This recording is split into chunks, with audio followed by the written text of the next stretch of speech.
What am I supposed to do? Hello? They're going to ask you questions and you're going to answer. Okay, great. Thanks for watching. Yes, thank you for being here.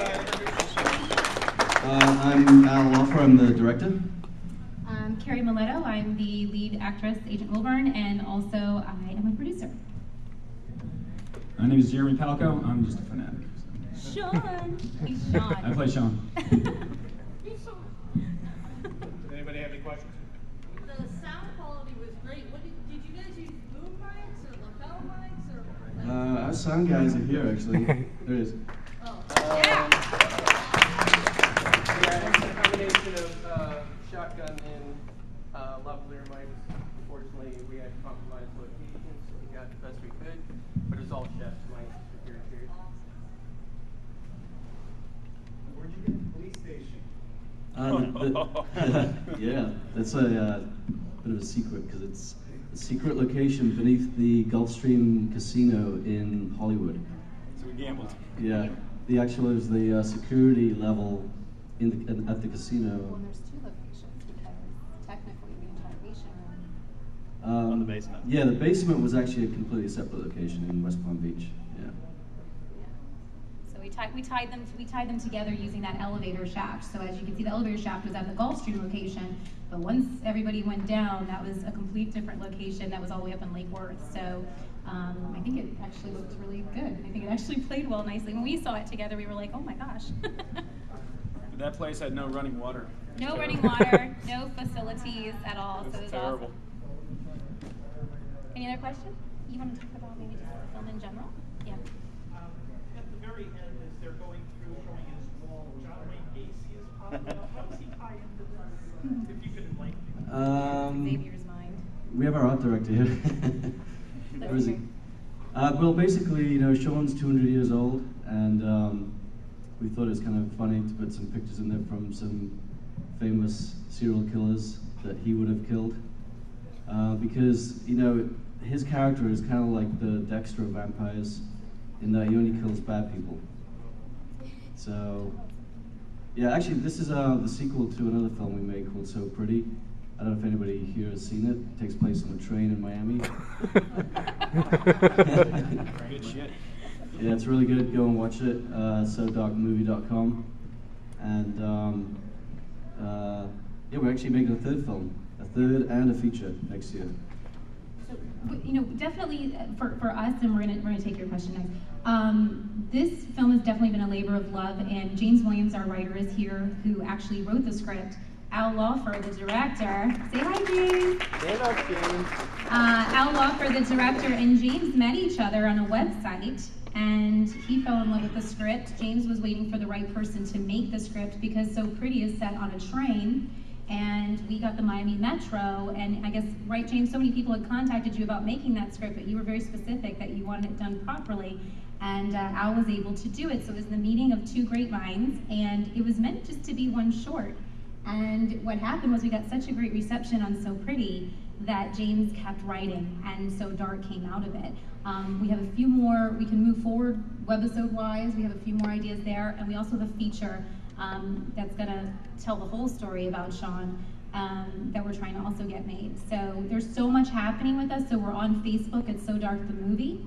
SoDarkMovie.com is our website, and we're also on Twitter at So Dark the Movie. So please follow us, because the biggest thing for us right now, as it is with anybody in here who's a filmmaker, it's about funding, and it's about the right people coming on board to help us move forward.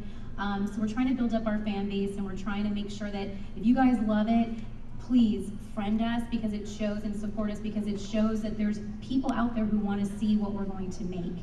And that is half the battle. So when someone sees that, that's when they say, okay, we want to get behind it. So, what was your question? Oh, I was just gonna, did I see a Bauhaus album? As in one of the scenes there? Yes. That's his album. Yeah. And Mario here is our first AD. He was on the last episode of Burn Notice. Yeah. In the scene where Bruce Campbell gets shot, or, right? Was it you? Like a fight scene with Bruce, Yeah. yeah. So I wanted to point that out. Yes. What did you shoot your movie on? Red Epic. Yes. Yeah. Yes. How long was the project from start to finish? Oh God, the first show. Well, So Pretty we shot in 10 hours. Oh, One day. jeez. One night. It was terrible. One night. We yeah. shot it in one night, and there was 40 setups, I think, we used. And So Dark we shot in 4 days, 4 days. with a lot of prep and about 3 months of post-production on that one. Maybe 2.5 months, yeah.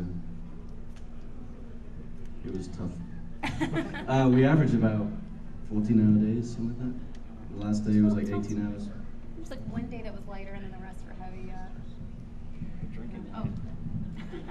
Well, a lot of what you guys are pointing out, Xavier Cortez is a brilliant mind when it comes to, and he's getting embarrassed now, when it comes to, put your hand up. They're all looking at you. A lot of those things that you guys are pointing out that you're catching are details that he did, and I can definitely say, when you're on a budget, the more people you can bring in that have talent in certain areas, it will show in your feature. It will show in your product, you know what I mean? So the things you're noticing are things that sometimes we forget about because we're trying to do things on a budget. So we don't need a set designer. Oh, we don't need, a sound person. We'll just plug right into camera. Oh, we don't need, find those people, make friends with those people, like get those people on your team because those are the things you're noticing, and even when he did it, he said, I got these records. They're like really rare. And we looked at him and said, okay, Xavier, go put them up. What are you doing? And, afterwards, when I saw that last scene and you see Sean's apartment, there's so much detail there for who that character is. And that's because of set design. So take that extra time if you can. I mean, obviously, we couldn't do much set design in our alleyway. That was in busy downtown West Palm Beach. And we were there, I think, were we there on a weeknight? Or I forget. I think it was like a Wednesday night, but there's still clubs all around us. So my husband is a sound guy. It was a Thursday. Thank you, Julie. Julie Kendall, by the way, that's playing our viola, is in the back. Julie, come up here. Come on up. Come up here.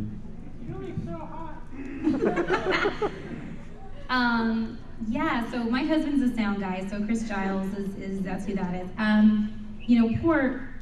Think about your sound people. Because I'm married to one, I can think about that.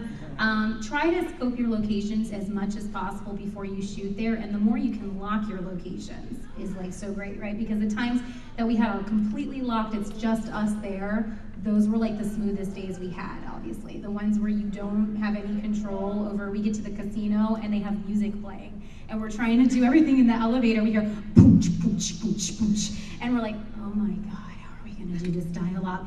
So, yeah, so we made it work, but I think that speaks to the value of trying to scope your locations as much as possible before you shoot at all different times of the day and night. So go when you will be shooting. Any other questions? Can you just pop up to these places and just start shooting, or do you need some yes, some no, I guess? Yeah, we had to pull permits. The casino, we didn't have a permit for that. We just showed up and took over. No, actually, my friend works there, so it's all about who you know. And I called them up and said, "Can we use your security floor?" And they were pretty cool with it. But yeah, most of the places we had to get permits. West Palm Beach is actually really good for permits. They're really helpful and they don't cost anything. So. The couple over here that made the earlier movie, you had trouble with police showing up. And Oh, really? when they were hanging a girl, it's like. Yeah, we actually had the police on set, on the alleyway scene. Whenever you have guns. We paid for the police to come out. Because even with the gun that we used was actually a BB gun, and all the effects were added digitally. And we still had to get cops out there, even if it was a fake gun. So somebody walks by and they see somebody shooting somebody in the alley, a vampire, saying, We don't get shot. Yeah. All right, I hate to cut you short here, but I guess. Yeah. All right, good, thank you. Thank